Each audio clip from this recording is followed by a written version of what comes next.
foi fafa foi sulman no foi ele aí foi se tasio yai ai leola ele aí lava se isingoi lalo le langi mo foi na mai tangata mo fire on a fala na ai tato in Acts chapter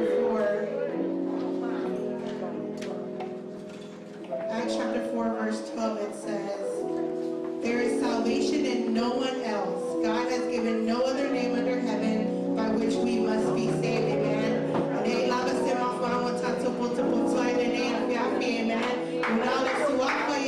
Amen. If you believe that, say Jesus. Jesus. There is no other name that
atua mātou lima e tasi le mafuaanga o oe lava o le atua e tatau I ai le viinga lau whanau.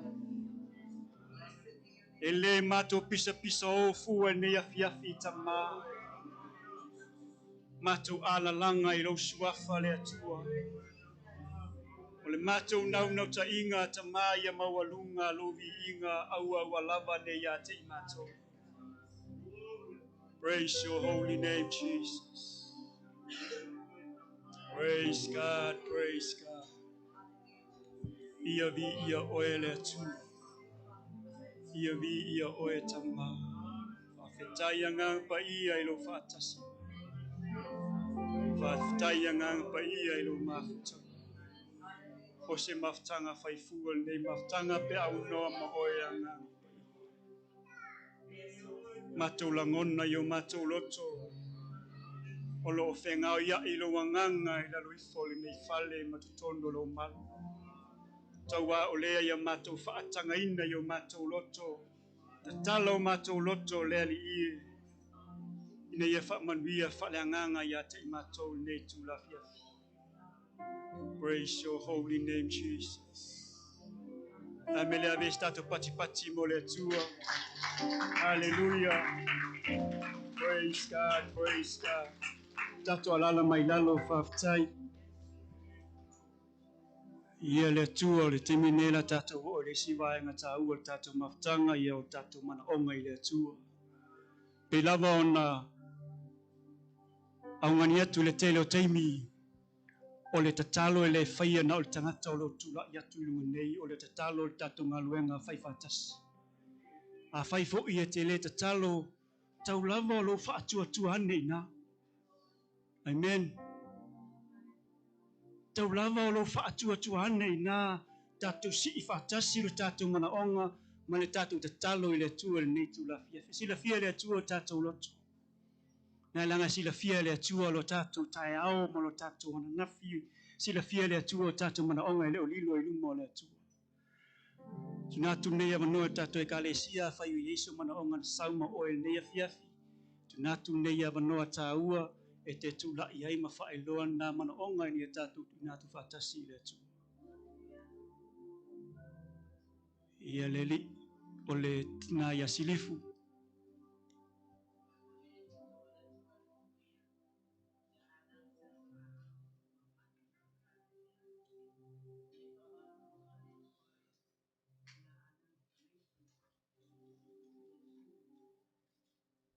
Men tato mana tuol mana onga ni tula fiafi. Le tina ia ma le whanau nei ia il whaamalo longa le tua. O lea lava tato te taltal noa ma tato pesi. O le whaamalo longa pa ia ma le whaamalo longa mai unai le o mawhai ono suia. Pea tato woi le siwafa etasi. O le siwafa o Yesu ke risolo I ele mana whaamalo lo. Amen. Maua pelo a manoa ni tula fiafi. Ia whai wale se tasi tato mana tua pea tato e kare isia. Tato mana tua, tato mātua whaleanganga. Ia iai le whaamalo longa, maua manatu mawhauwhaunga le lei. Maua le ola malolo ina. Maua pea aso e tele tato te mafuta e tu saiman ngā luenga le atua e peona walau ina aila. Ua manatua tono ai ngarotu taitasi. Ia tulo ina pea ili mana o le anganga pa ia wala talata lo na tua fia mai. Na ia tato tu mau ia te ia mo tato whaamalo losi lau ngā luenga. Fumailo wao lo te ina I tato se te talo. Lo mātou tamā pa iae, lo mātou tamā mamalu, e sili ese oe le atua e leise isi atua e sili atu lona mamalu, malona pa ia, malona lelei, lona matango fie, malona matautia. O upu fo ia nei e mātou te pepesi ai le tele o taimi le ali ie. E le ngato upo pese, ai wha manatu e laua fianga pa ia te mātou lo lelei atoa. Mai lava la matanga I le taimi le whaafwaina o le lalolangi. E o mai lava o le taimi le li ie e tu ngau lo le lei le o sui. Mafua fo I ona mātou, mafuta I nea fiafi o no lo walofa ma lo tau singa ia te I mātou. Lau e ka le sia le atua e mātou te whaapeatu e mātou te whaaftaitele le atua I o manuia. E le ngata I manuia o le tino e whaape manuia I le tu whaaleanganga. Wo wala au le li ie matu whātai atu ia te oe no lau tausinga lofa ia te imato. Tuna tu se matu e ka le sia le li ie wo wala au ni afiafi o matu matua whaale anganga. Le atu aua ne i motu sia lau whau unga. Tu mau lau whau unga mana ia te ila ua so se taimi le li ie e tu la iai mo lau upu te mi matu te mafuta ai ma te mi ngana ai lau a fionga pa ia. Le atua ia mo mole lau whau unga yo matu loto ma lau tele le li ie lau upu whau ina. E ia ia nganga e wha amalo sia le ngata i tonu ne e ka le sia. A o e o lo wha alongolongo i so se i tuo le li ie. Mato wala au tamai lau wha amalo longa ia te ila ua tama. Le ngata i leo le nofo alo. Maua le ola malo lo ina. Mato tai tonu le li ie o lo po pea le aso le whailele o le tina. Wa wala au tamai a maua le malosi lo na tino. E le ngata ia te ia o le pepe fou le mato atua. Ia iai lau wha amalo longa ia te ila ua tamai. Maua le malosi le li ie. Wa wala au tamai a maua ila ua ma faufonga ma manatu le lei mai lau a fio. Wha linga ma ia te oe le li ie. E tai iai lau e ka le sia. Awa a tai manatu le tangata e iai le teime ma le pea. Ai a tai e iau manatu ma le whaalinga te whaali a te ila ua. Le li ie tupu nei ngā ruenga. Ma lau e ka le sia le ngata o le nganga e whai mai. A o ila tau le li ie whaola ina ma whaamalusi.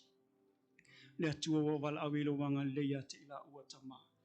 Mau le malusi o tino iai whainga tāru ngā ruenga iai whaafita uli. Ai wa wala au le li ie a maua le toafi le mū mai a te oe tama. Maua le poto mai a te oe. Maua le iloa mai a te oe wa iai te mio whainga tāma te mio whaafita uli le atua. Wa wala au iai lo wanga le tonu lau e ka le sia. Tonu ai ngalotu tai tasi. Wa wala au tamai a te mātou a vea matama. Manatu ma faufaunga le lei le ie a tina iai tonu a inga. Tina ia vea ma faufau tua le lei. Le ie wa wala au ia maua le nofo le lei le ie au mai a inga ma toi whaatasi tasi.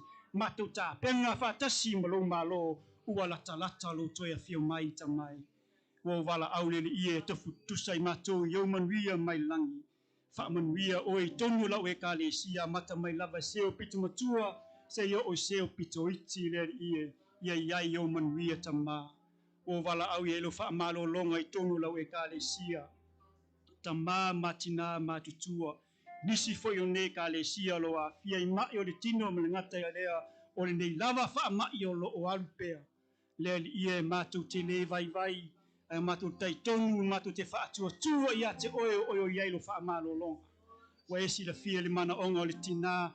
Sa tu ina mai le netu la fiafi le ie o no le tina ia ana mal whanau. Le ie o wala au ilo suafa Yesu Keriso. O lo ia le mana o le wha malo longa e leo suia.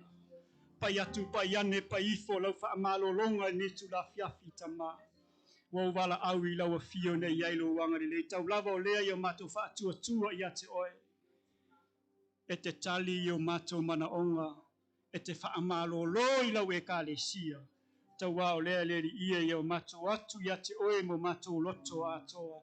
Ave ese le masalo salo i o mato loto. Ai o mato wha atua tua ia te oe. O e o iai wha amalo longa mana le tua. O wala au e mana tua. Ta mai e mana onga o si mato e ka le sia o no si mato falsafo. O loa no tu natu nei mana onga. O mato tai tonu a mato iai le vai teimi, mato iai vai tau.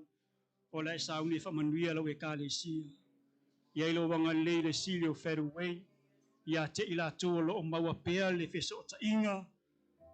Ono le nei whanua. Le atua o e pule au au. Ai ono le nei la lo langi mo na tute wa iei tangata wa uma na la tauto fia. La tu te ngā lulua i lea tūlanga o wala au i lau fio. Tu loina i la tau le mana o lo wanganga pa ia. Ta talaina le awanoa. Tu ina mai nei whanua a toa mo i mātou. Mātou te le mana o se afa whanua po se fasi whanua. Mātou te wala au atu le mātou wha atua tua le atua. Mātou te mana o mia le nei whanua a toa. Mātou tai tonu iai le li ie. O wala au i eilo wanga leia te ila tō. Le ngata fo i lea o le mātou ka muta.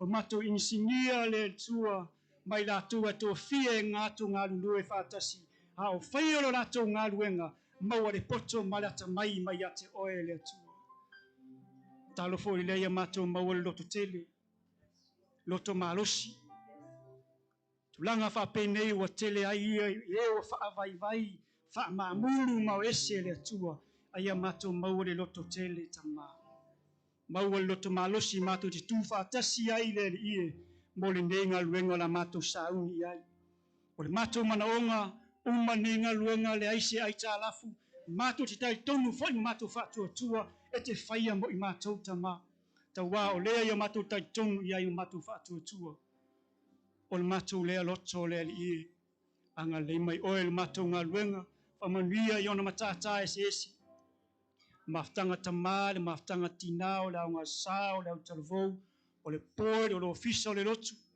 fa manuia ya te la to wa to fie nga lulu ne tau sanga we o ve matai tai o sui tai o faila o tusi o tau tupe ma we la to nga lulu e fatasi ma we manatu e tasi le ie tu tu ai manga lulu e matata e pena to fi ai ila to le tua anga le mai o ya te ma to tama le tua wo vala au ila o fio ie fa manuia le maftanga tama avea i matou ni tama lelei tama loto te tele tama e fia ia te oe tama e ngalulu e fatasi tama e loa tausi le lofa tausi le vafea loa i le atua wo vala au ia whamanuia le matou maftanga le lausolo ve ma matou taitai le atua ia i o manuia ia te ia malona ofisa ia maua foi manatu le lei ma mafaufaunga le lei au wale tau atina ino le maftanga ilo si maftanga whaingo fi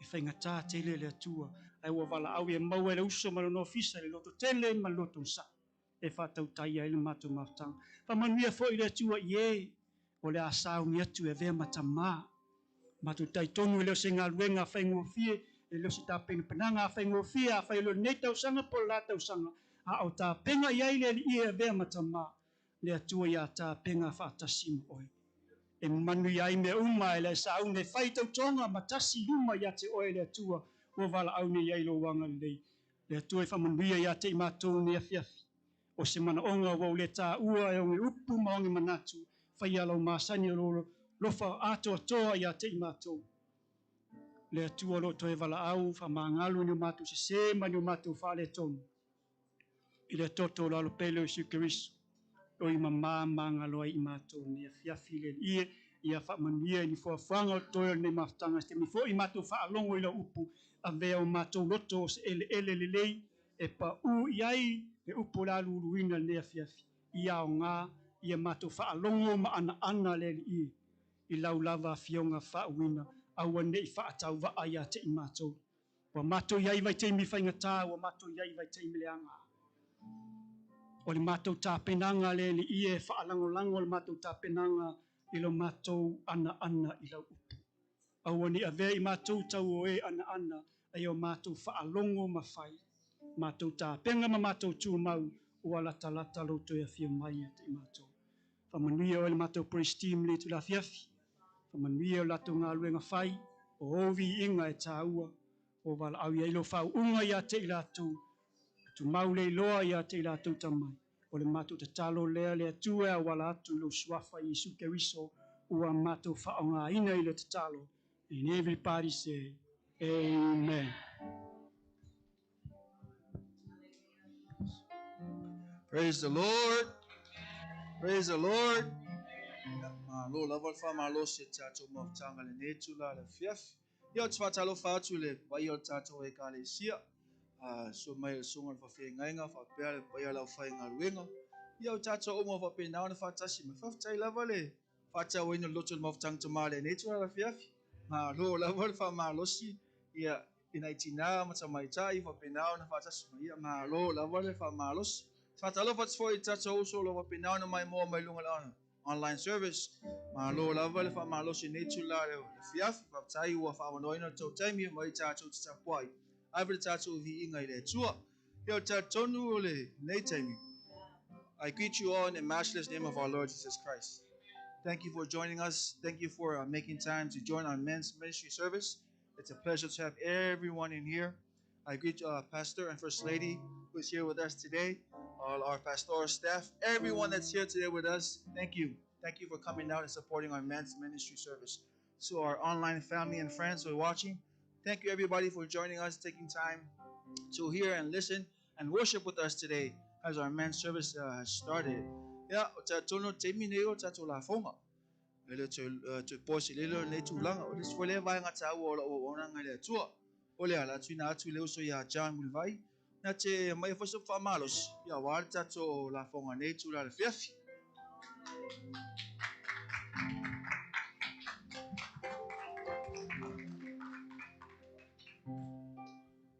God is good all the time. Bear with me as the young father of the men's ministry. Well, father in the making. So today is our Light for the Lost. This is our mission service for men's. I'm gonna just give you a brief description of our Life for the Lost, and then our media team will show a little video, and then we'll go further. Life for the Lost, it provides evangelistic resources for missionary partners through the 5 platforms: print, audio, video, internet, and technology.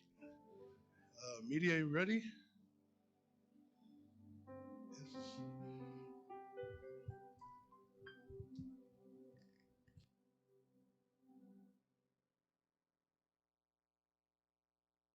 Yes. In 5 significant areas of ministry: print, audio, video, internet, and technologies. The good news is that every second of every minute of every day, someone somewhere in the world is using a Life for the Lost funded resource. And we thank you for your partnership with Life for the Lost to continue in this vision of reaching the world for Christ. If you'd like more information about Life for the Lost, go to our website at lftl.ag.org.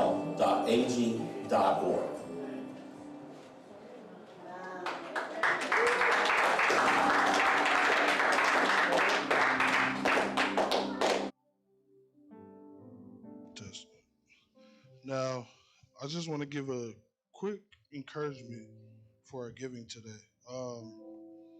As you see, as everyone knows, that missionaries have a hard job.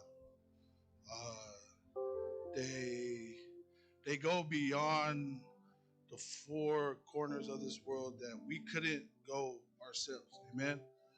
My encouragement is coming from the book of John 6, verse 1 through 14. It's a familiar story. It's about Jesus and feeding the 5,000. But what really got me in this chapter, in this book, was verse 6, where he says, but this he said to test him, for he himself knew what he would do. Now, when reading over the scripture, this verse, it basically not only stir up my heart, but stir up my way of giving. Because the Bible says for us to test it, to see, because he already knows what he's going to do, but all he asks is for you to test him.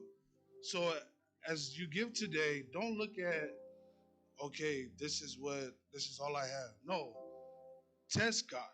See what God knows what he's going to do to you. He's just waiting for you to test him. I like to call up the deacons for our offering collecting.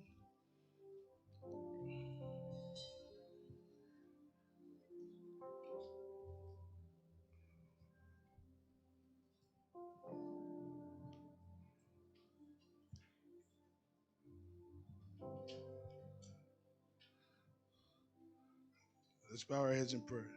Dear Heavenly Father, Lord, we thank you for this day, Lord. Lord, we ask that you bless this offering that we are about to collect, Lord. that it not only for just to collect, Lord, but to help our missionaries, to help those who need of help, Lord. Lord, I ask that you bless the men's ministry, Lord, that you continue to use us in this life for the lost, Lord, that it doesn't only stop here, Lord, that it continues to go on forward. Lord, we give you all the glory and honor in Jesus' name, amen. Praise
tala o la whalongo, a wā whaila nā whionga le a penao na la atu le nei tūna le whefu. Ti, o statu a pese whakapoli, na wala uina lea le sunga na wau ia witi, o ia lea la a wala mai ele tātou whamalosi nei tūna le whefu. Sa au ina lutu, tātou whakamulongi le wauna le atua le whapenao na mōre me whasi whiau tāua mo tātou te maa le nei tūna le whefu. Sa au, sao se au ke mo le fa ke la o fo sao ko ma sa au e ko mo le ko le ti sta to pese ti na to le so ma la o ya mi ti na ko le ti ba la fa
o lau upu e sui ai, mea whaingata, ina ia vea ma mea whau.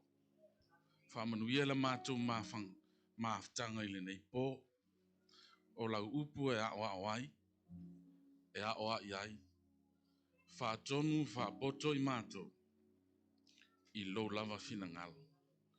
Whāu, whamanuia i la mātou whaalongolongo i le nei pō, awana na mātou whaalongolongo, ai o mātou ana, ngā tete mawhaia, pau leo le tangata e te fia sila mai ai. Whamanuia la mātou māwhtanga i le nei pō, se yo i lona whaai uina, i le suafo Yesu. Amene. Mene. Ia le li. Whaftai atu i le au, mo le ngā luengo le nei pō, ia whaftai fo le tātou māwhtanga.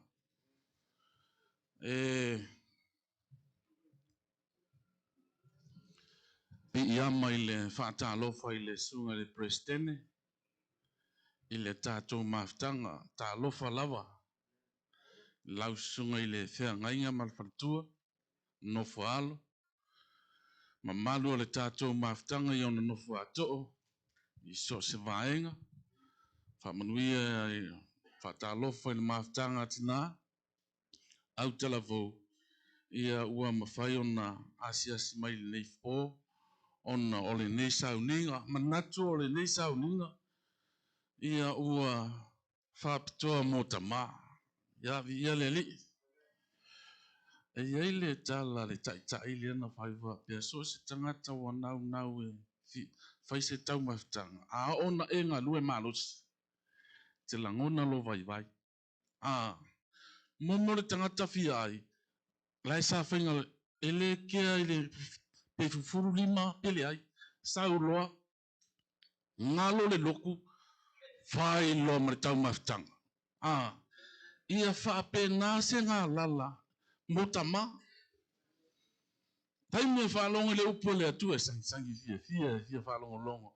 Awa o lai o le a whetalai mai le atua, e ala na tai ngai le mawhtanga. Tai ngai tono ainga. Ia le li. Tu se kala tia, ole a maua se wha malosi mo tātou le nei pō. Kala tia lona mta upo e ono.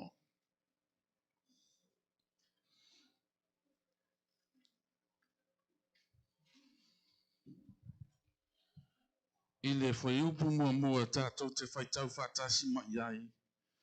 Whangata lona whaitawina i le whai upe lua, i le whai upe iwa. Tusi lona lua, tusi a tito. Tito e lua.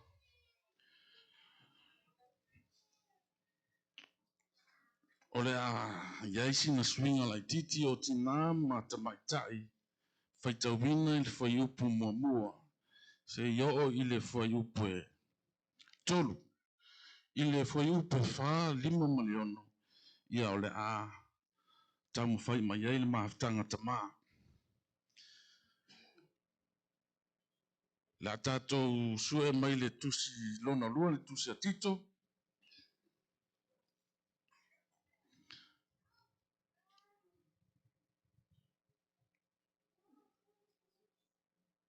Tito e lua. Whai upu mua mua lua ma le tolu. O le mahaftanga tina wha 5 ono. Ia o le a whaitawina le mahaftanga tamaa.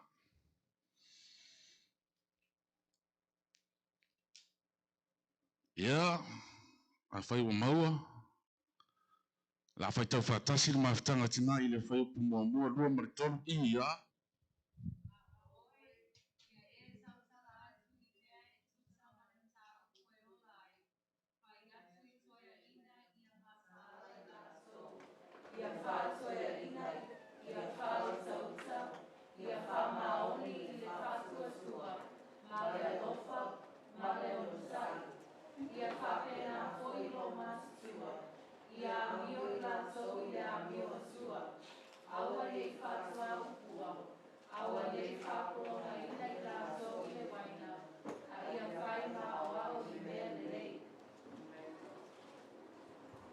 Mahaftanga tamaa. Ia.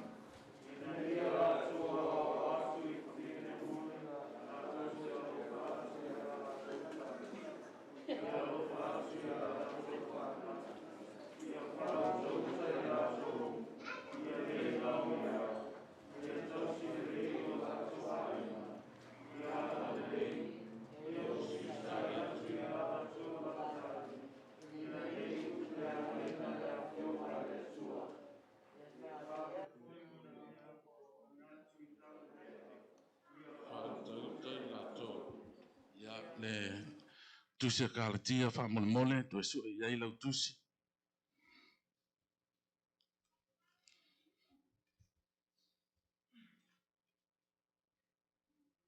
Ole a tātou whaitau whatasi mai ai le whai upu mua mua. Se ia o i le whai upu e iwa, le a tātou whaitau whatasi ai wha mole mole. Ia.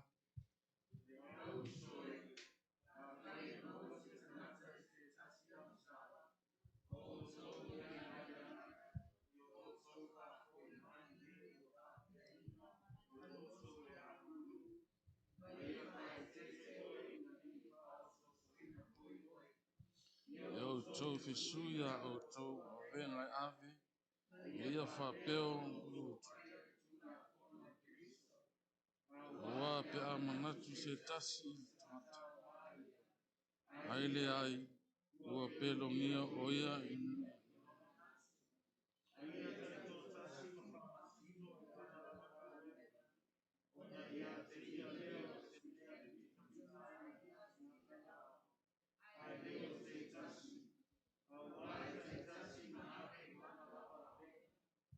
Au le ua o ina i le upu. O tu whainga atu e ia o mea le malawa. Le ua o mai. Aua ni i whaasi se ina o tau. E le ulangia le atua. Aua o le mea e lulu ina o le tangata. O le mea lava lea e sele sele ina mai e ia. O se lulu i la le tini. E sele sele mai e ia i la le tino le mea i pala. O se lulu i la le anganga. E sele sele mai e ia i ola e whawa wau.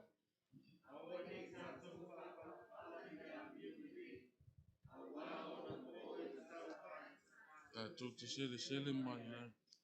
A whai tātou te a. Amen e sila sila i le whai upu e wha. Te whai tau mai ai wha mole mole i ia. A ia tai tō tāsi o na whamasino e ia.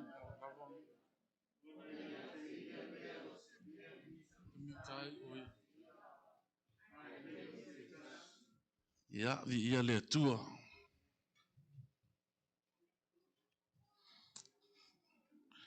Hallelujah. Aia taito tasi o na whamasino e ia lana lava ngā ruenga. O na ia te ia lea o le mea e mita ai o ia lava. Ai e le maisi e tasi. But let every man prove his own work,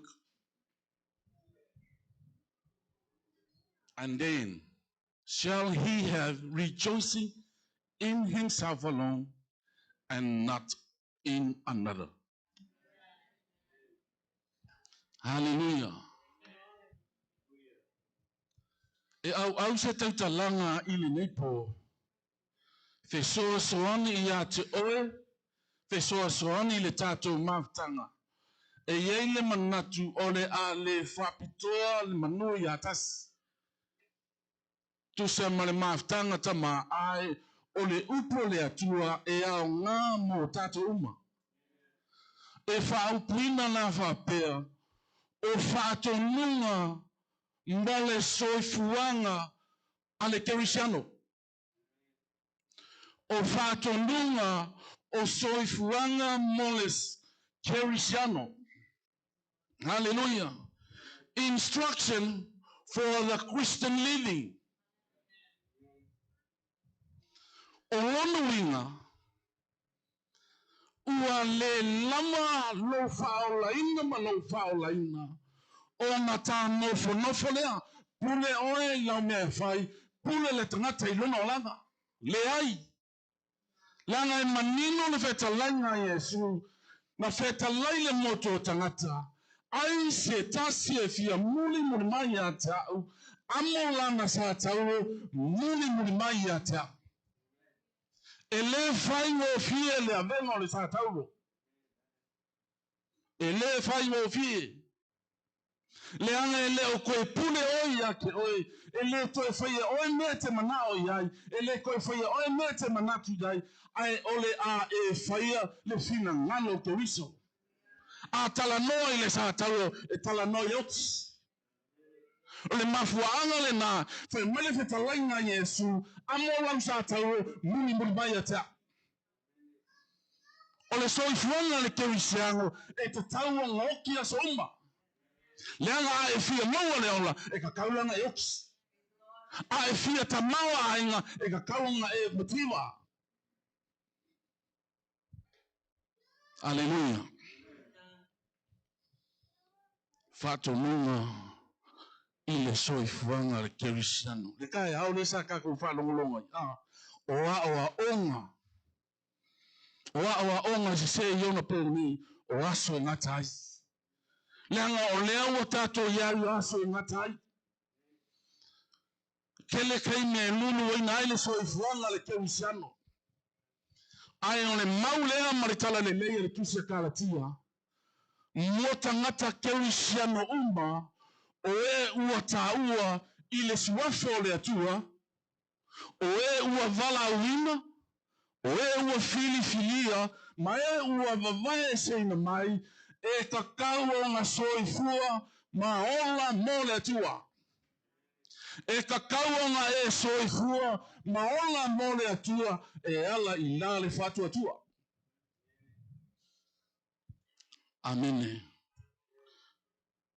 The gospel from the Galatians, for all the Christians are called to live for God. Live for God by faith.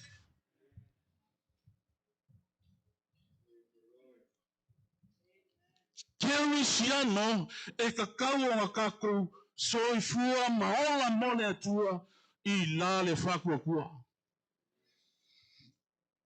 Mori mau Paulo. Ia kolonito.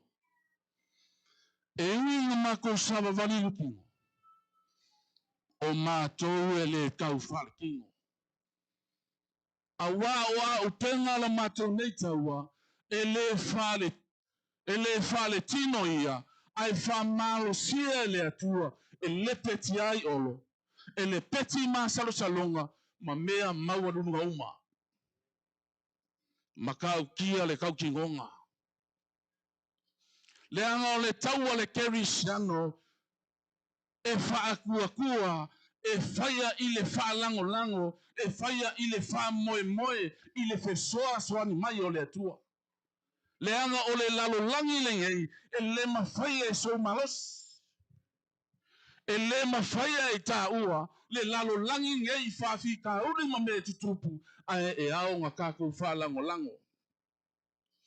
E ao ngā e whaakua, e ao ngā e mauti noa i lo atua, i lo soifua. Amene. O mai o ngai po. Ia lele, whatalo whaturu sunga a tangiel. Whaion tātou mafutan nei po. Ia lele. Hallelujah.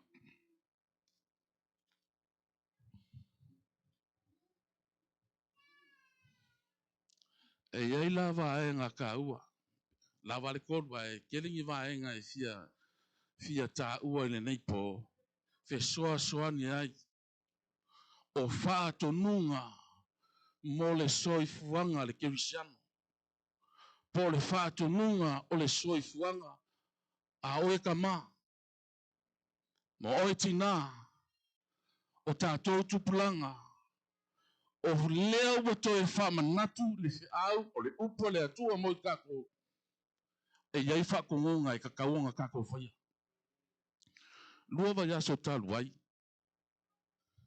Sa whaia ele ngā ruenga le maafutanga ta mai kua whaase ele.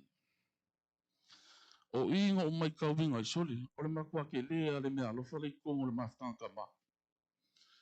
Kua le presidente. Ai o ka mai la vai sole e ka le ngia o mai kulanga me ka muka ka muka uma le maftanga ma o foka ka e musu le se kango le si o e esele au langa ka la inga e esele au fa pi la ku ke fia lango lango o po ai o folanga o fola ai maka ki le nga ven fai o fi ona o le nga lu e fakas lima fakas. E ui lava inga. E ka muka uma. E lei se fia ko ilalo ilis. Ai ngā maku wā ma ai ale ngā lulu e fakas. Maualunga ile vi ingo le akua. Maka uki ale ngā luenga ia. Ma ia ele sui fai au.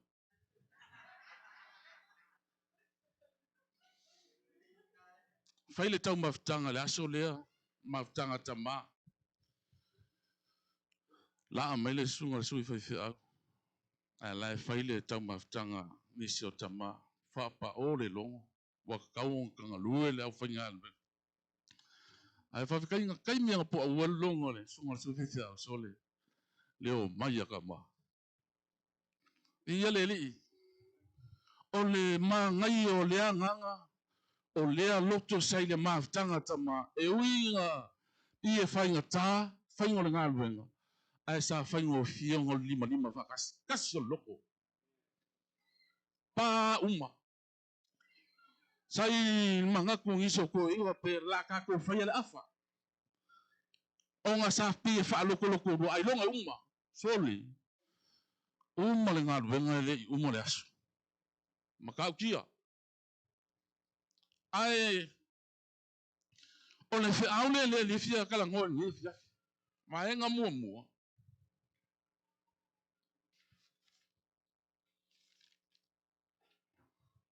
Ia e anga. Ia e whaia le upo le atua. O lono vinga, ia e whalongo, ia e uskai, e whaia lana upo. Amene. Ai tangai le whai upo e lua i le tusia kalatia. Wha mole tamasi i whai taumai le whai upo e lua.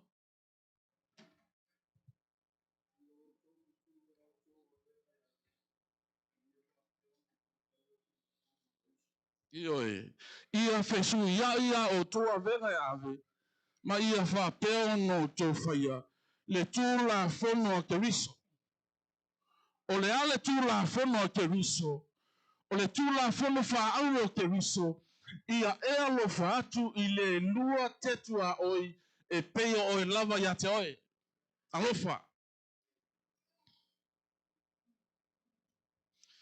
I le whaiupo e se fule le tusia kalatia, e lima, o lo iai upu whapea, a ia au auna o tau I le tasi, I le alofa, a wa ato ato o na alofa, a wa ato ato I le tula whono umalawa, le upu e tasi a Keriso.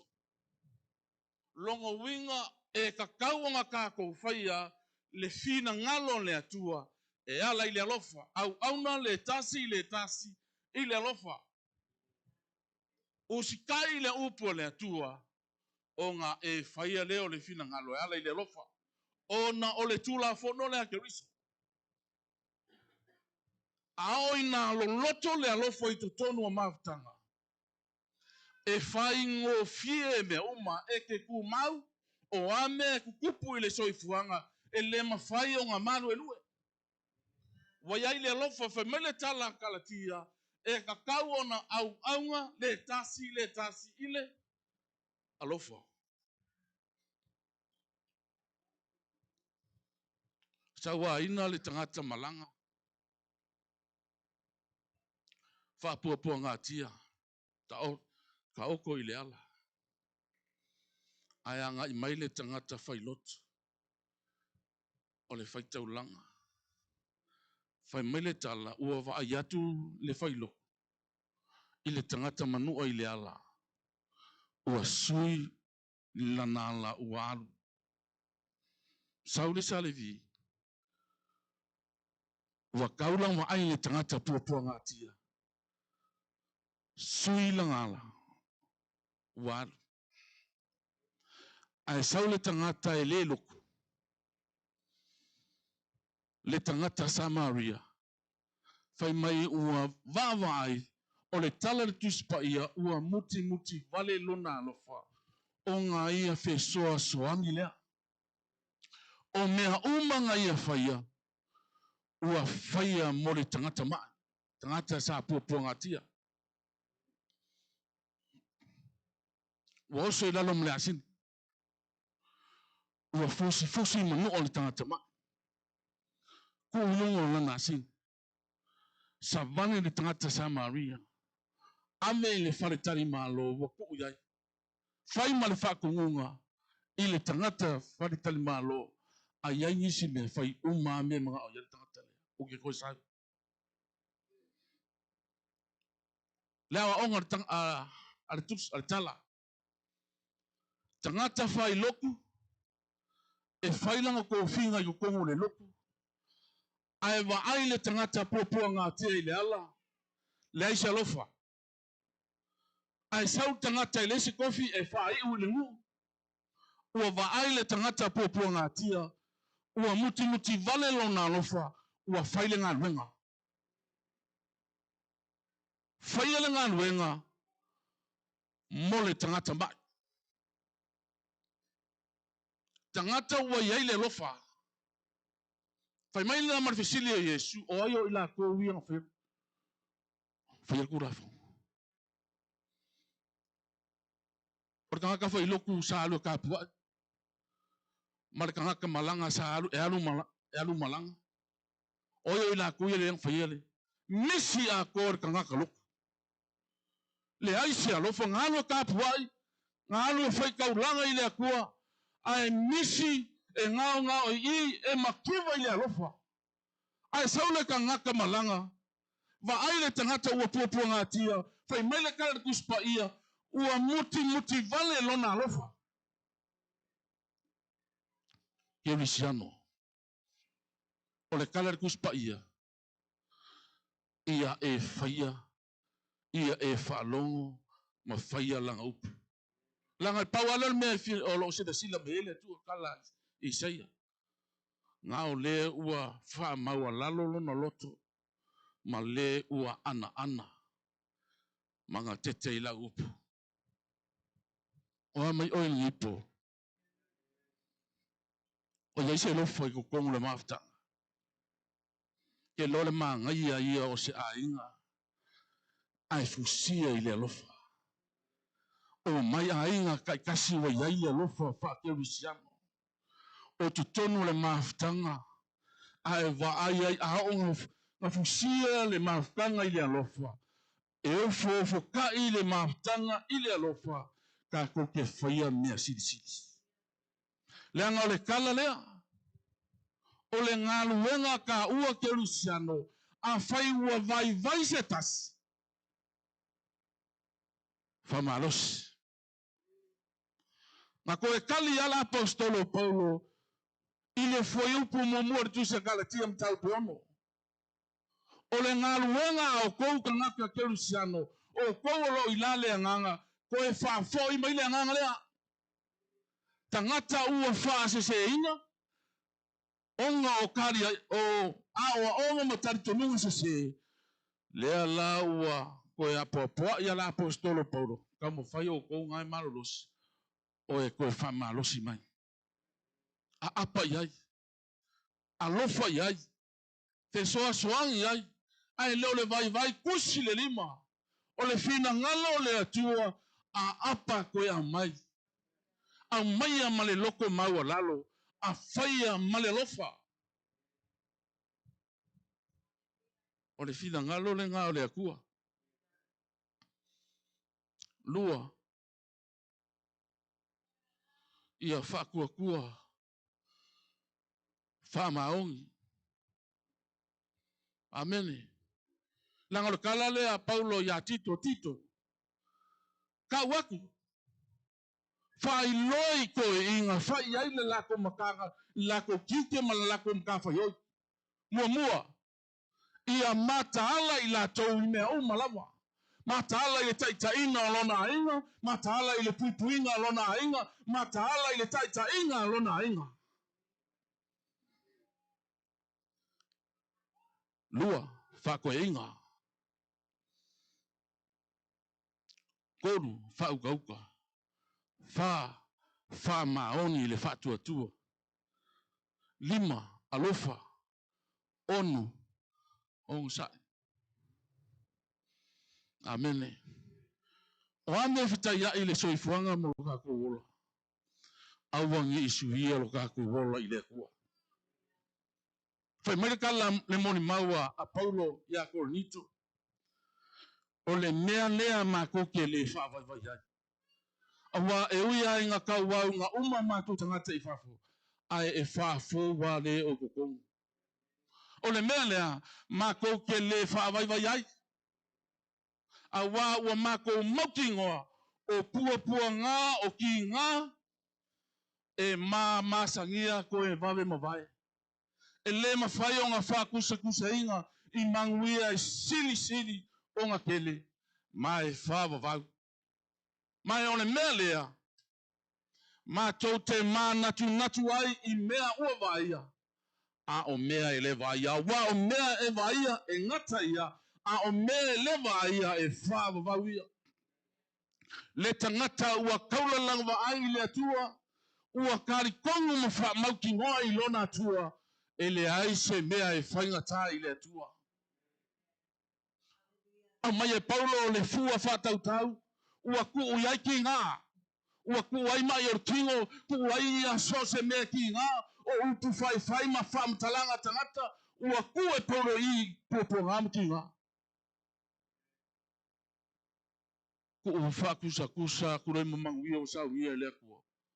Memes, mamasangia popo ngā. Kerisiano. O ki ngā ke uiai. O mai ngai ke ki ngai. O whawhika uri ngai ke uiai.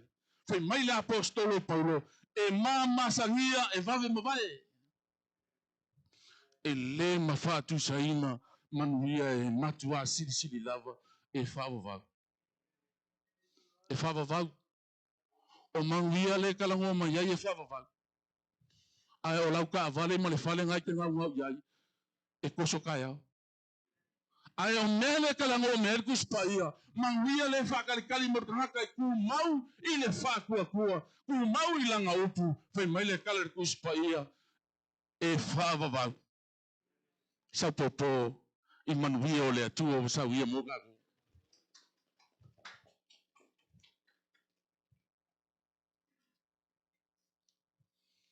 O le whakua whamaungi. O le tangata e loa ono sai. O le ongo sai. Le afoi sa ka ua i le aswana nafi le mafta. O le ongo sai. O le kangaka i loa kinga. Tangata i loa ola taimi o whaingota. Le anga a o mai tinga.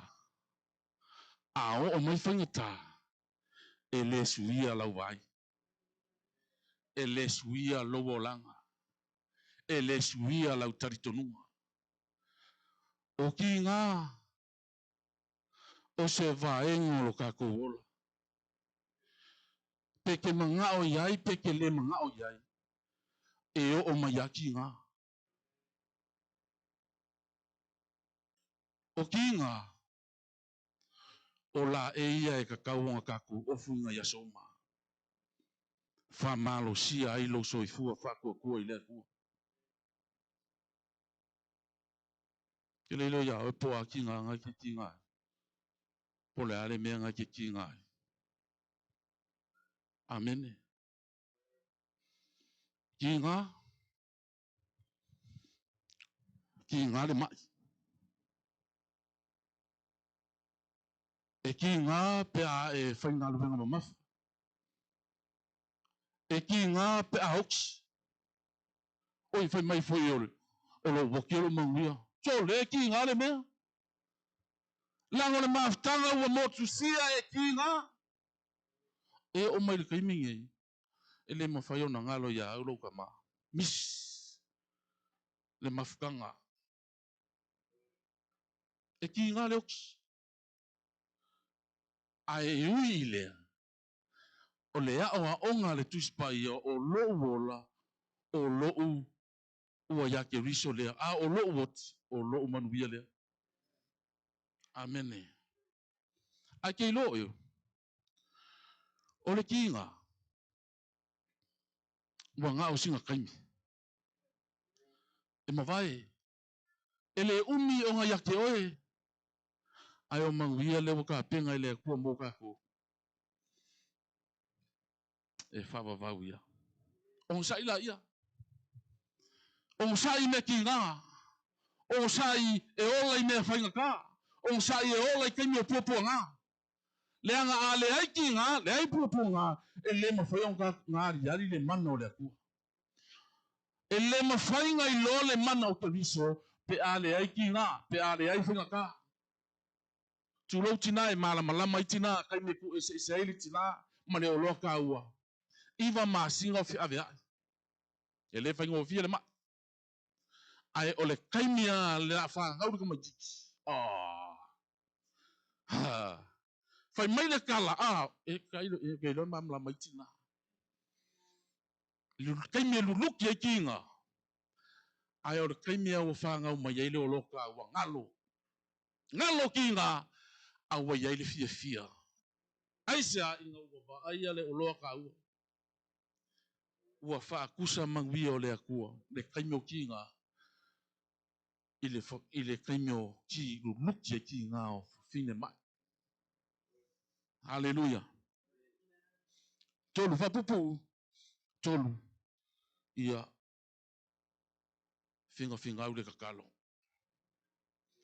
O ke le o se e se lava mai vaenga ia. O le kako.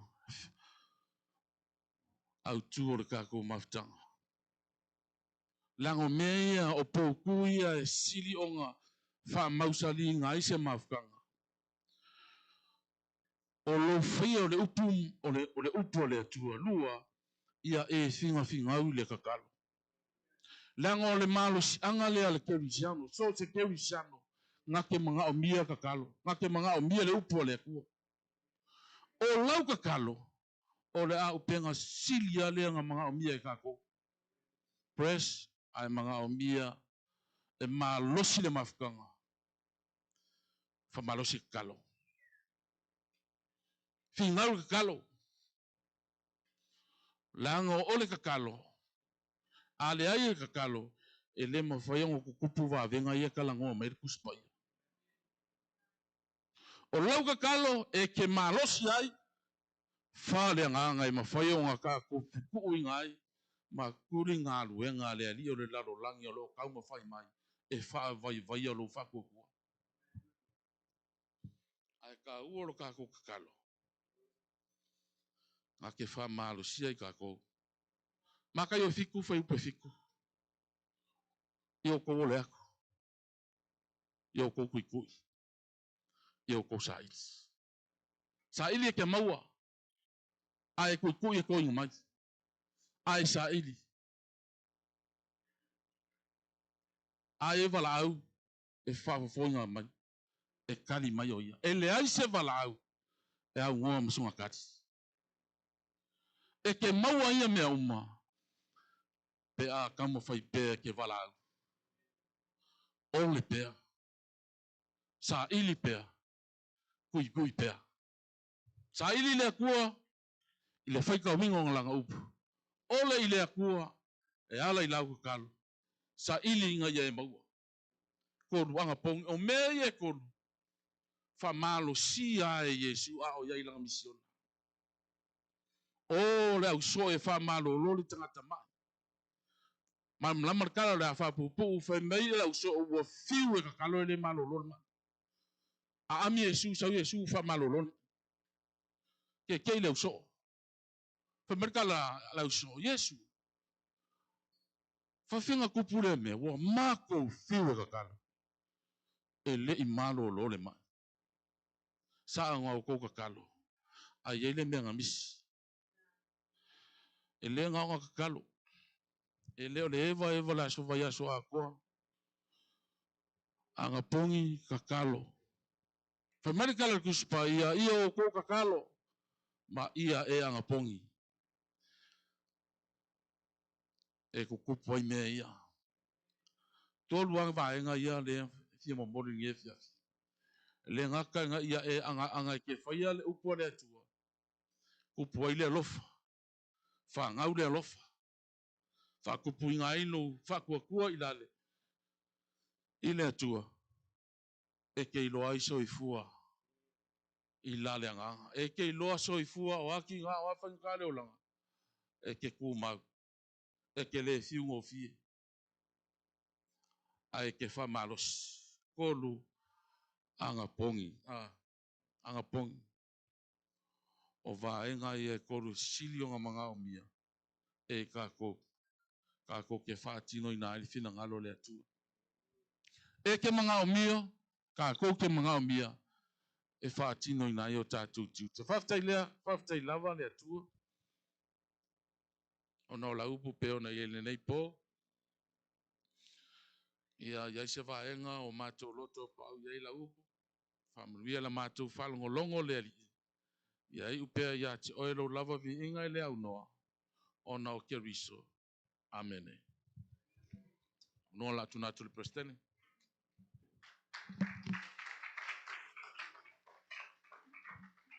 Te wala ko ka ko team fa mole our team. Ia, naua tato fa longo ila na upu le nei afiafi. Tato ua fai lea ma lui tau fo i tato mo le nei vai aso. A tato savalia fo i le nei vai aso fo. Au ni ngalo ia te oe, pe fa malosi le sunga nawa. Wala te talo. Pe fo tau nani au te te mo fano. Se awale fitana ngā te talo. Te talo mo fa tua. Te talo malo mauti noa tali mai le tua. No, praying is not just giving us loose words. Pray with faith. Pray that God will answer. Pray that God will do miracles over your life, over everything that you do. Church, like the word today, this evening, is be faithful in our prayers.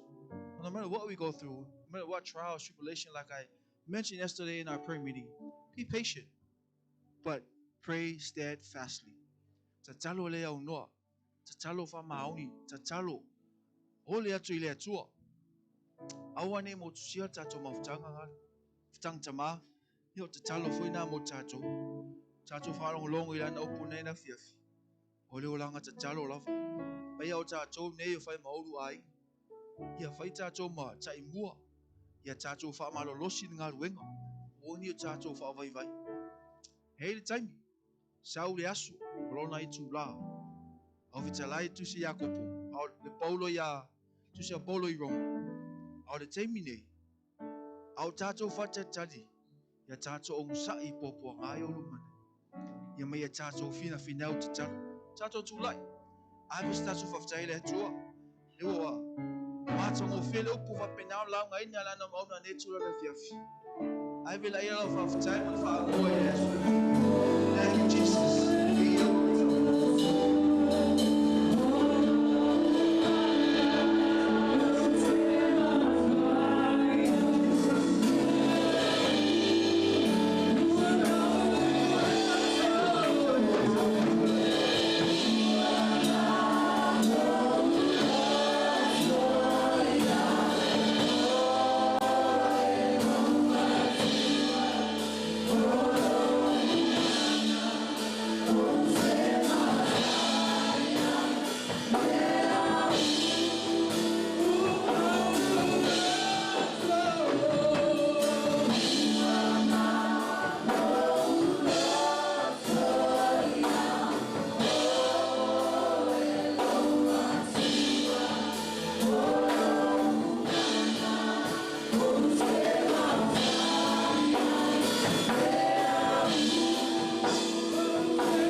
mātou loto mātou whai leo mātou te tau le leiwa i aso kore mātou sa whaftai tu mana lo whatai si mai a tai mātou.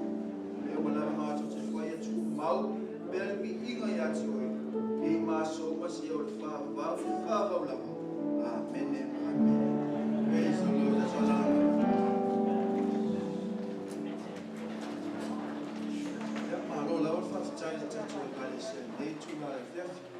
I'd like to thank our viewers online for tuning in with us.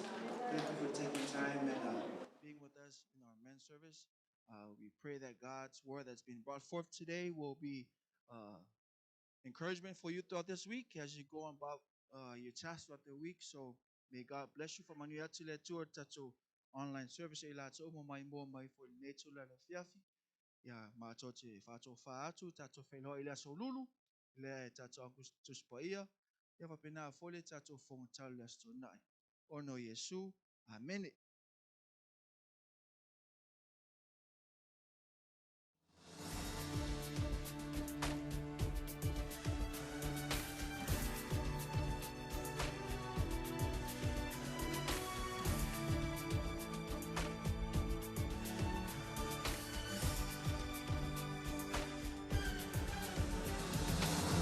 Anoint my head, anoint my feet, send your angels raining down here on the battleground. For your glory, we're taking territory, fighting unseen enemies like never before. We're waging